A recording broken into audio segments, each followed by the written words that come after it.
Look around you. Take a good, hard look. What do you see?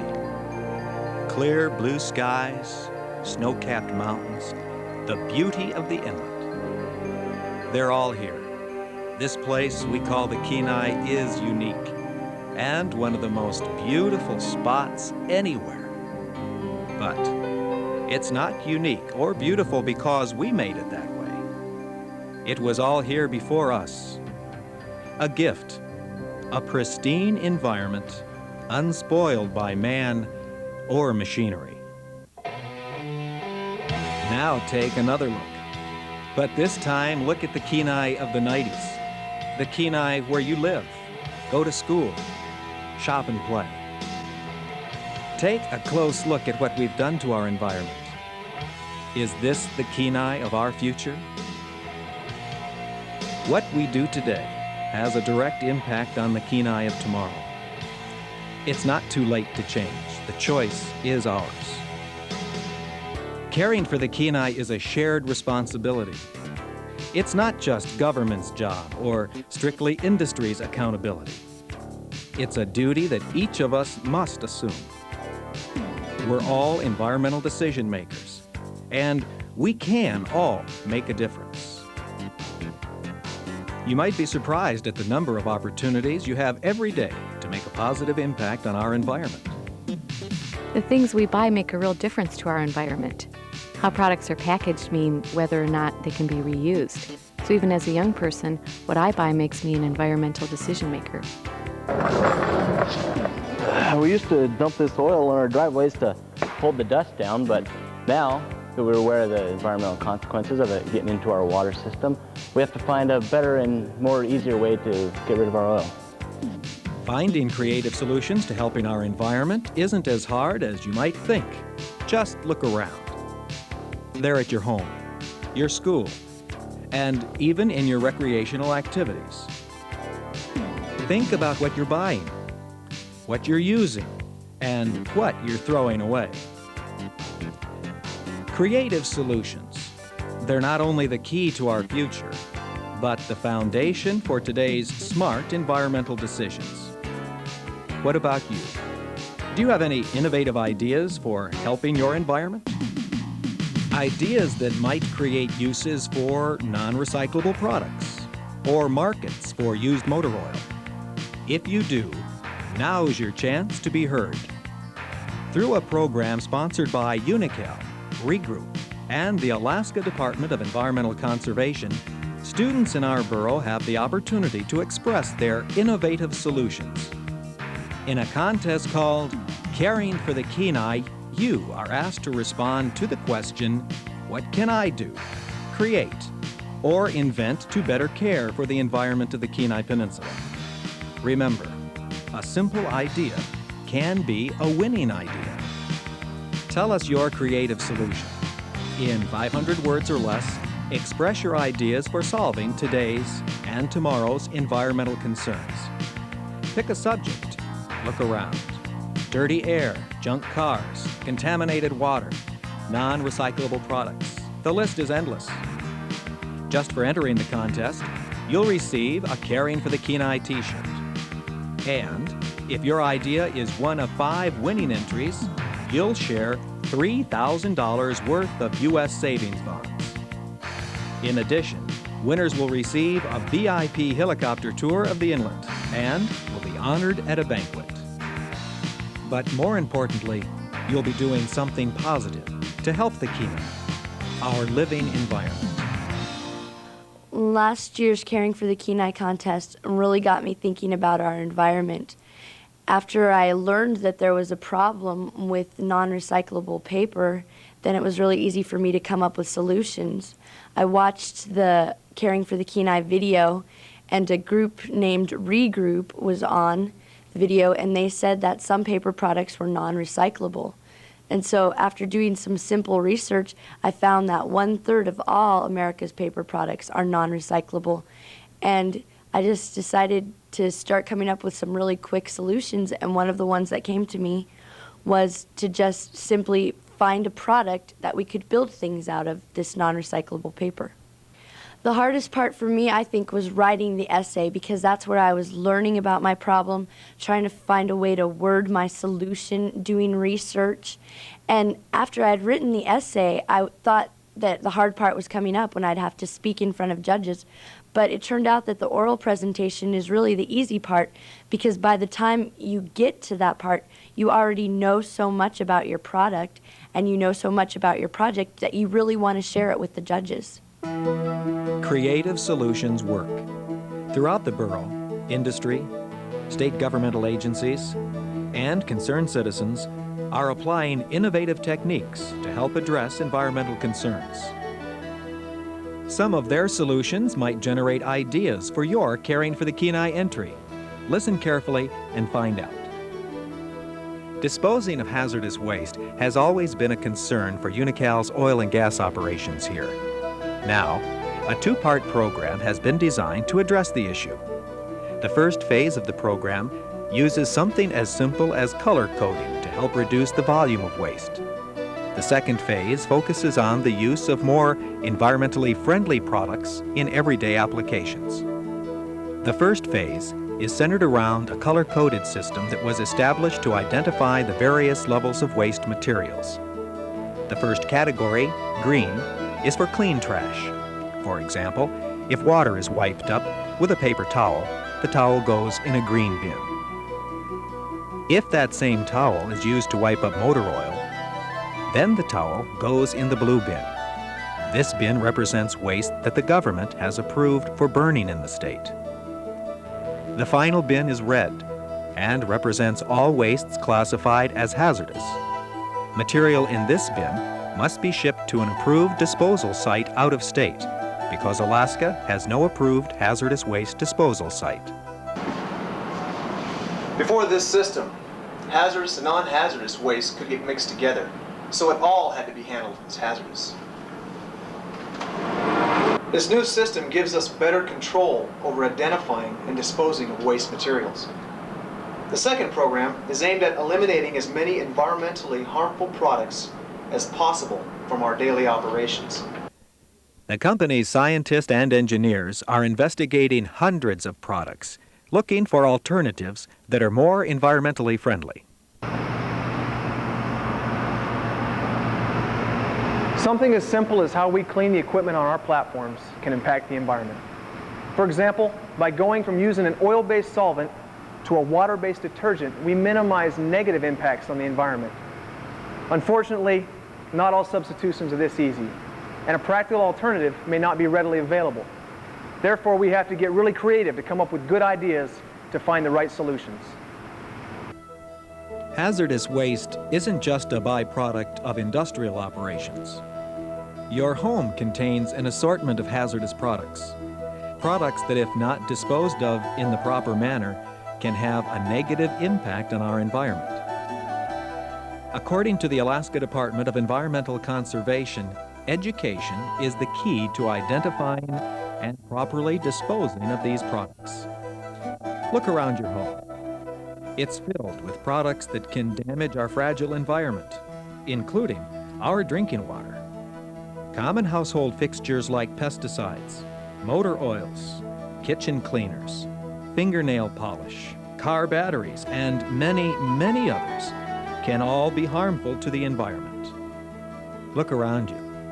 All you have to do is open your cabinets, and they're right there staring you in the face. Groundwater contamination is often the result when household hazardous materials are disposed of in an improper manner. Motor oil poured on driveways, paint solvents poured down the drain, car batteries used as fishing anchors, or insecticides applied to plants can all leach into the borough's groundwater.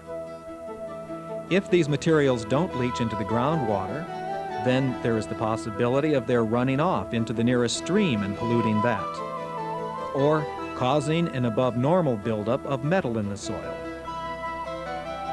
Much of this can be prevented if we just stop and think about what we're doing.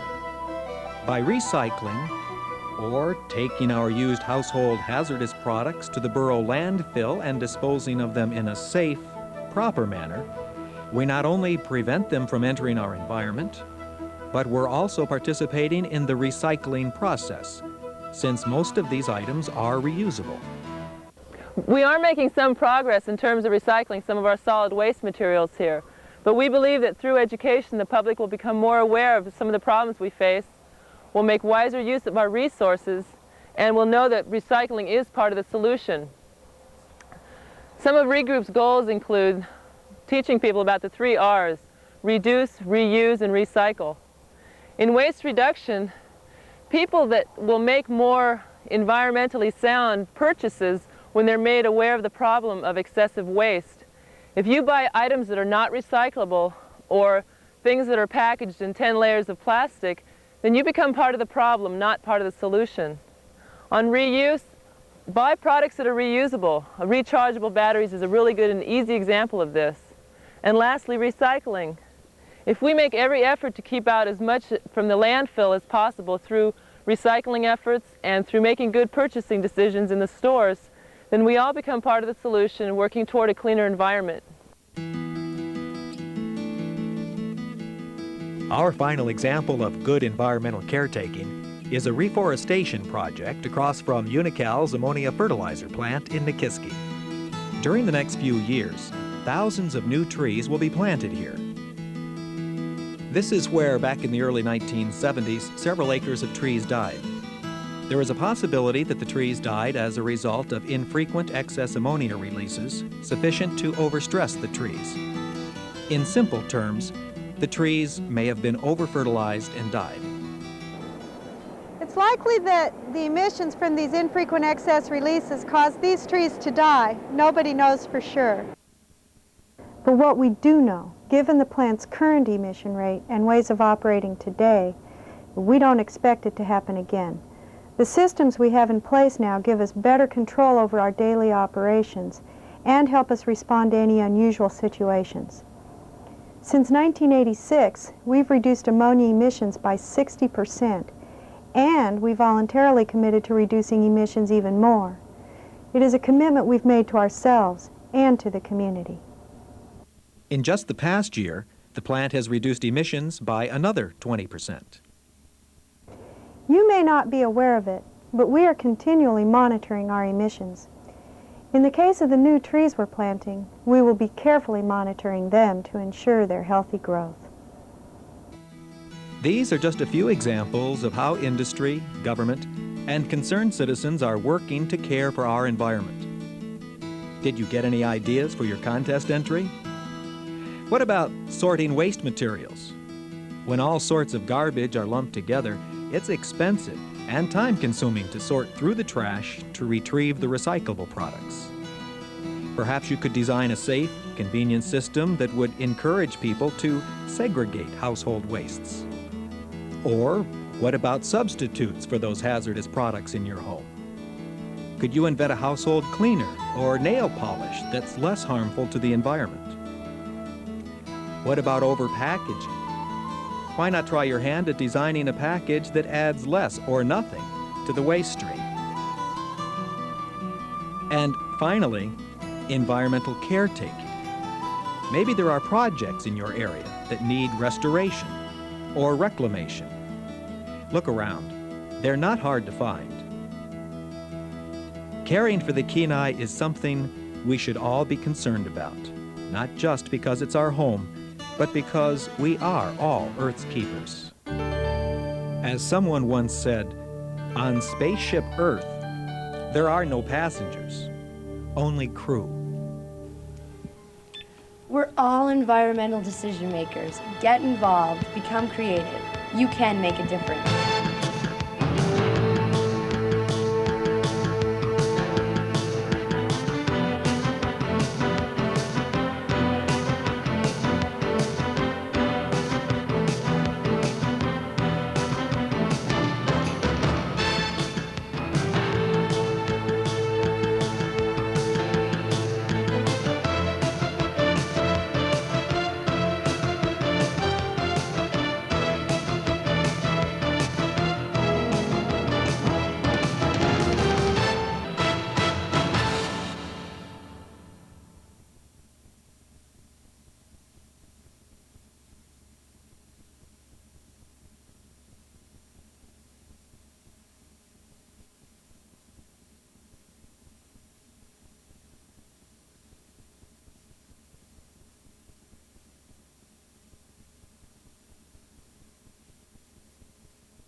Good afternoon. I'm Maria Downey with this Channel 2 Midday Review. Security firm $10,000 for spying on the oil industry critic. Agents for Wackenhut didn't have a license to work in that state. The company was under contract with Alyeska Pipeline Service Company to find out who was leaking information to Hamill. Hamill says the penalty is too small to stop others from trying a similar undercover operation. And since there was a focus on the environment this week with Earth Day, it's only natural to announce the winner in the second annual Caring for the Kenai contest. Cook Inlet Academy senior Monica Smith won first place. The contest encourages students to create innovative ideas to better care for the peninsula's environment. Smith's entry was a design for collecting spilled oil without using expensive oil skimmers. Smith also has ideas for her $1,250 prize. It's going towards college. I have college bills coming up next year, and I'm really trying to get money together to go. Smith and 4 other winners will receive a helicopter tour of Cook Inlet later in the month. And now a quick look at Anchorage weather for the day. You can expect some light. When we return, giving the Earth its day in the sun. Alaskans celebrate Earth Day. We'll be back in a moment.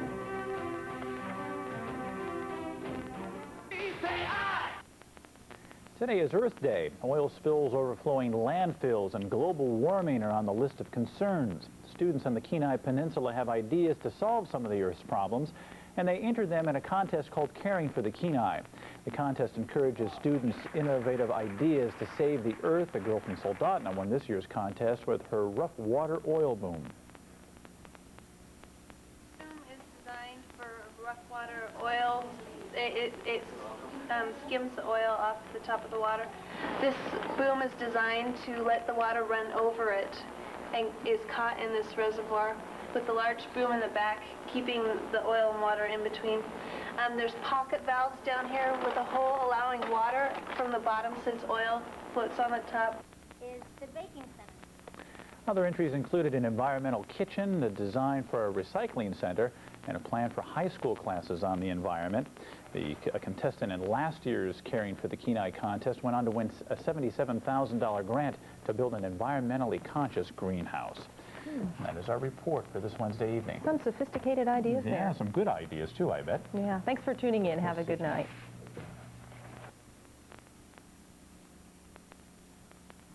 Kate?